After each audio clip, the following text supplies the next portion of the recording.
আজ আমি বানাবো জিরে রাইস ও মাংস। তেজপাতাগুলো দিয়ে দেবো, এলাচ দারচিনি দিয়ে দেবো, এবার চালগুলো ছেড়ে দেবো।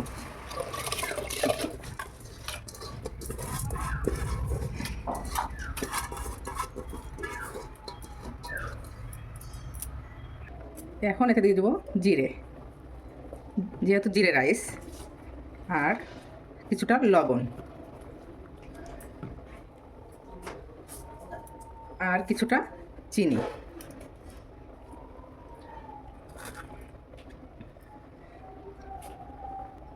মুরগির মাংসটা মাখিয়ে নেব কিছু হলুদ দিয়ে, কিছু লবণ দিয়ে, কিছু হলুদ দিয়ে, আর শিলে বাটা মশলা, তো আদা রসুন, আদা পেঁয়াজ, লঙ্কা,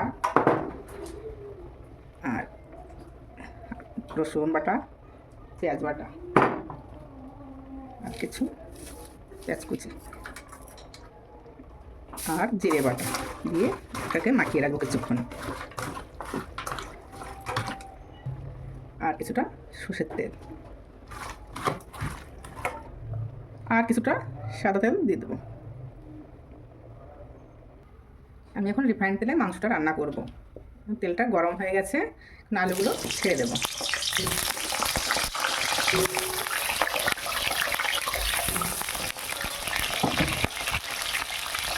আলুগুলো দেখো লাল লাল করে ভাজা হয়ে গেছে, এবার নামিয়ে দেবো।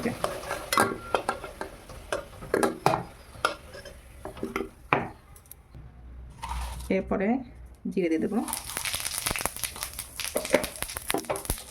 শুকনো লঙ্কা, তেজপাতা,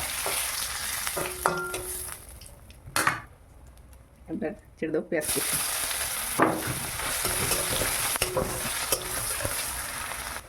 এবার ছেড়ে দেবো আর রসুন আর পেঁয়াজ বাটা।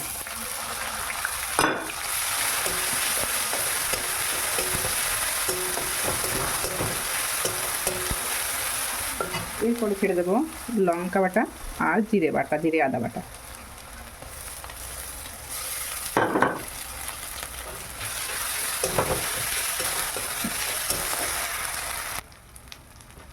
এবার দিয়ে দেবো কিছুটা লবণ,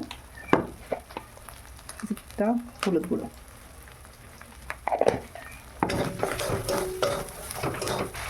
এবার দিয়ে দেবো কাশ্মীরি লঙ্কা পাউডার।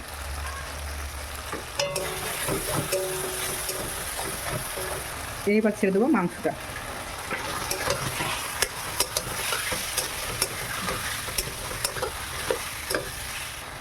এরপরে ভাজা আলুগুলো ছেড়ে দেবো।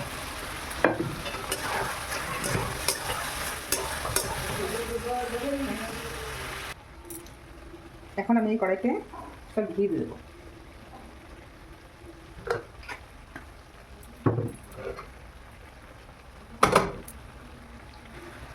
ঘি দেওয়ার পরে কিছুটা জিরে দিয়ে দেবো।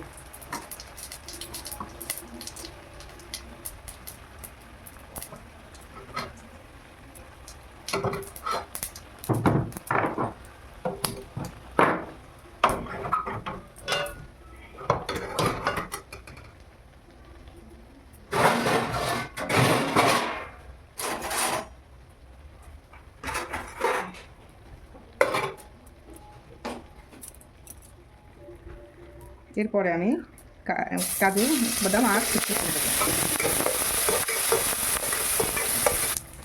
এরপরে রাইসগুলো ছেড়ে দেবো।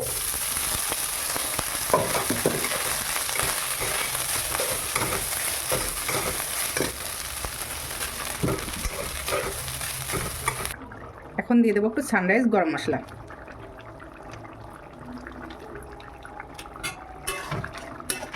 জিরে রাইস মাংস তৈরি হয়ে গেছে।